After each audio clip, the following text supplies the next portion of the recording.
Okay, here we go with the last fight on our undercard here. We're gonna have Adam Lamp versus Dan Hayes.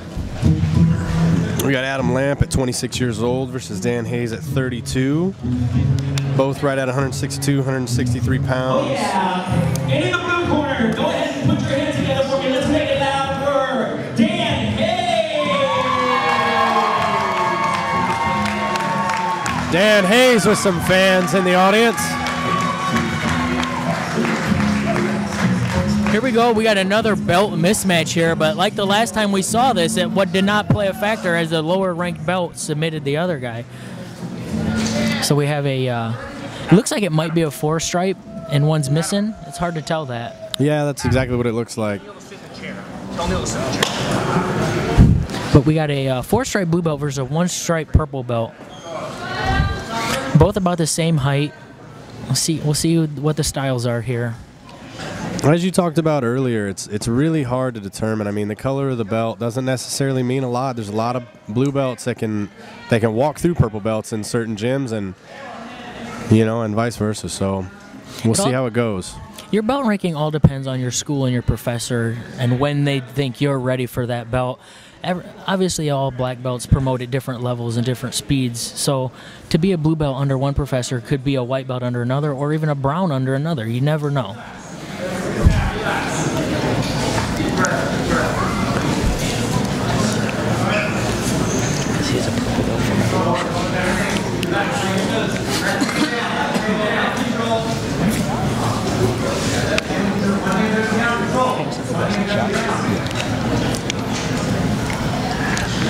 Still standing. A lot of hand lapel grip fighting right now. See what Adam Lamp's lapel is almost completely out of his belt here. And we got a takedown. And a takedown, and he's already hipping out to the side, maybe going for a razor lock here, but he didn't get it. Adam's got a fairly good posture here. He's fighting that grip on his lapel. Yeah, Dan working really hard to break that posture down.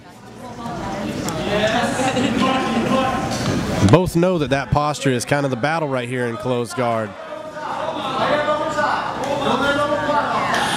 Looks like Dan would be a little better off to use his legs to help break the posture. It looks like he's trying to do it with all of his upper body, which is causing him to pull himself off the mat. If he would take his legs and elevate his legs towards his head as he pulled down, I think it would break the posture fairly easier. Yeah, also save some of his energy for later on in the fight. Again, this is a 10-minute submission-only match. That can wear on you if you lose your grips. Adam Lamp hitting a stand-up pass here. Let's see if he can finish this pass. Dan hooks the outside of the leg as he breaks his guard to try to keep some sort of guard here. It seems like it worked here.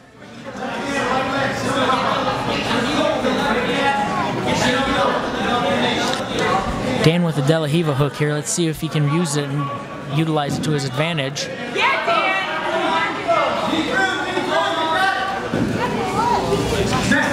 Dan's really active from this position here. Yeah, I'll tell you, Adam is reacting really well to that active guard, though. It's pretty good matchup here between these two competitors. Elevating him up, it looks like he might get the sweep here. No, Adam was able to rebase there. He fixes his hips and faces him right away. He's got really good hips here.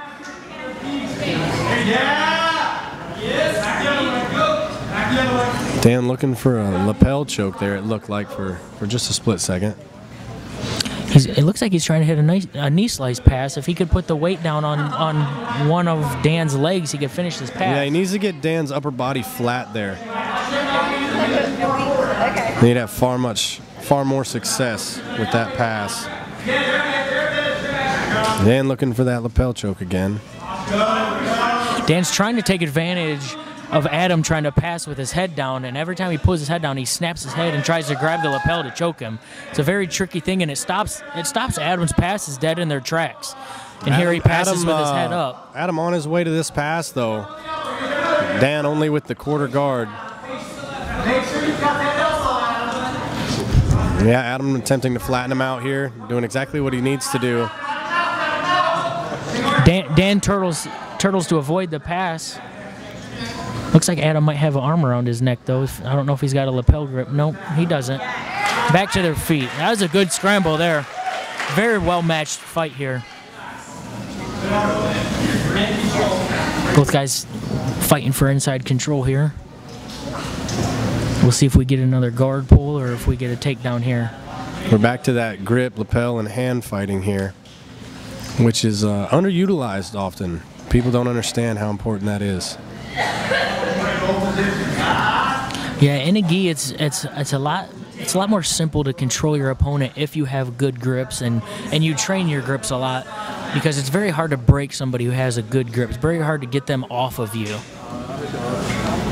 And if you're wearing a gi top and someone pulls on it, your body has to follow. So it's a good thing to utilize. And as you said, it's very underutilized. Not many people pay too much attention to it.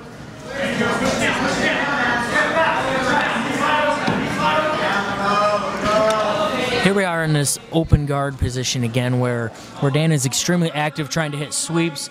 Adam's extremely active trying to pass.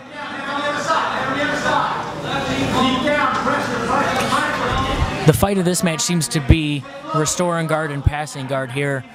I'd like to see if somebody can completely pass or completely restore. There's the complete pass. Let's see what he does with it now. Let's see if Dan actually attempted a sweep there and pulled Adam into his side control. That's an unfortunate mistake. Halfway through this match, it looks like he's trying to isolate either the lapel or the arm on the far side here, while Dan's reaching under to try to control Adam's arm. Adam's blocking his hip with the right hand. Yeah, Adam doing a great job with top side control position here. He's driving his shoulder down and putting a lot of pressure on his chest, which is not allowing Dan to get up on his hips and face him here. And we got almost a full mount. Oh, Adam goes back to a little like a hybrid knee on belly side control position. It's not exactly knee on belly yet. He's isolating that. He's isolating Dan's arm here. Let's see if he tries to hit some type of submission for this far side arm. Oh, he's setting up a reverse triangle here. Dan recognizes it and keeping his elbow down and tight though. Grabbing Adam's pants to try to keep him from elevating his elbow to be able to lock that in. Adam tries to step through and gets a little too greedy trying to step all the way over. Dan trying to hit a sweep here. Adam's hips seem to be very, very well though.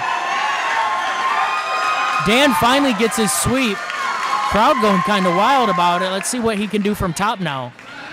First time Dan's been on top in this fight. Let's see how his top game is.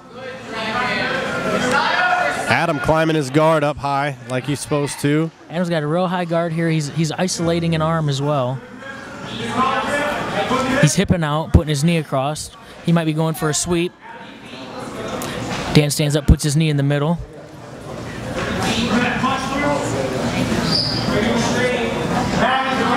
Adam going to a De La Riva hook. Let's see if he can be a little sitting back for a straight ankle lock here. For that ankle.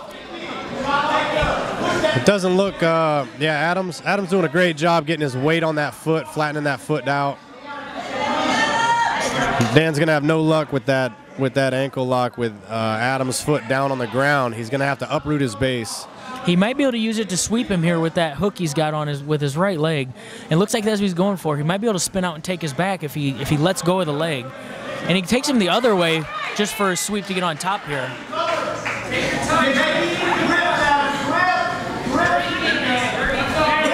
We're almost 8 minutes into this match. Really competitive matchup so far. Active hips from both guys on top and bottom. And that's the way you want to compete in a jiu-jitsu only, or a submission only jiu-jitsu match. You don't want to sit there too much. You want to keep moving your hips, and because that's the only way you're going to create opportunities to catch submissions, especially against these higher level belts. Yeah, and that's the name of the game anyway. That's what everybody wants to see. That's what the competitors want. Nice sweep with the De La Riva hook from Adam here. Let's go out there and go for the submission. If it's submission only, let's go out there to get it. Looks like Adam's trying to hit this knee slice pass again. And he gets it, and he secures his side control here. Yeah, that was a really strong pass there by Adam. Dan trying to turtle, and Adam's trying to step over high again and gets, I think he's caught in a quarter guard again here. Yeah, I believe so. He's keeps getting a little greedy going for that mount. He's caught in quarter guard, but it looks like he's trying to isolate the arm. Oh, and Dan gives him his back here. Adam's got the bottom hook in. Looks like he's going for a attacking bow and arrow here. here. Oh, it is close. We might have a submission close. here. Or Dan's going to go to sleep, one or the other. We need... And we there's got the a tap. submission. Nice submission. And again, for the second time tonight, we have a lower ranked belt taking out a higher ranked belt. Just goes to show you that just because you're wearing a belt, you can't be too overconfident in that belt you're wearing, because anyone can defeat anyone on any day. That's a fact. That was a really good catch by Adam. Really good competitive fight. He did a really good job at recognizing that he gave his back up and attacking that bow and arrow right away. He didn't give Dan any time to try to escape and spin into his guard. Which is a really great way to attack. As soon as you get someone's back, you attack immediately, because once they settle and they get comfortable, it's a lot harder to submit them. Your winner, Adam Lamb. Again, really good sportsmanship.